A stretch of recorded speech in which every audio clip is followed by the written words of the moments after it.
In today's video, I'm going to teach you how to create a broadcast design in Cinema 4D.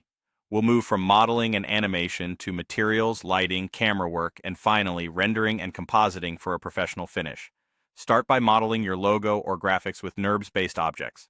If you have vector artwork, import it as splines. Otherwise, draw clean splines directly in Cinema 4D. Use Extrude to give flat logos depth, and Sweep to build custom accents or line reveals with a profile spline. Keep your object hierarchy tidy and name elements clearly to make animation easier. Aim for clean, simple geometry so renders are fast and predictable. With shapes in place, animate them using MoGraph. Convert repeating elements to a cloner for easy control, then apply effectors like plane, step, or random to stagger position, scale, or rotation. Use fields to localize animations so parts of the design come alive in a controlled sequence. For strokes made with sweeps, animate the end growth for elegant right-on reveals, and add a delay effector for smooth, overlapping motion. Next, set up camera movements to guide the viewer's eye. Add a camera. Choose a focal length around 35 to 50 millimeters for a natural perspective, and parent it to a null for easy dolly and pan moves. Keyframe the camera and the target separately, then refine with the F-Curve Manager for gentle ease-ins and outs.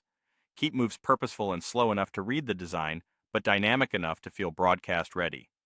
Now define the look with materials and lighting. Create materials with clear base color, reflection, and roughness to control sheen. Use subtle variation to separate foreground and background elements. Light with a soft area light as your key and a gentle rim or fill for depth. An HDRI on a sky object can add believable reflections. Keep contrast balanced so type and logos stay legible. Before rendering, apply textures where needed and check for stretching. In render settings, set your frame rate and resolution. Then choose the renderer that suits your style. Enable ambient occlusion for contact shadows, and if your look calls for it, global illumination. Turn on motion blur for added realism. In the Save tab, output an image sequence like PNG or OpenXR, and enable multipass for diffuse reflection, shadows, and ambient occlusion to gain control in compositing. Finally, integrate with After Effects. Import the image sequence, maintain consistent color management, and combine multipasses to fine-tune highlights and shadows without re-rendering. If you exported camera data, match it to add titles or graphic overlays. Finish with subtle color correction, a light vignette, and a touch of grain, then render a high-quality master ready for broadcast or delivery.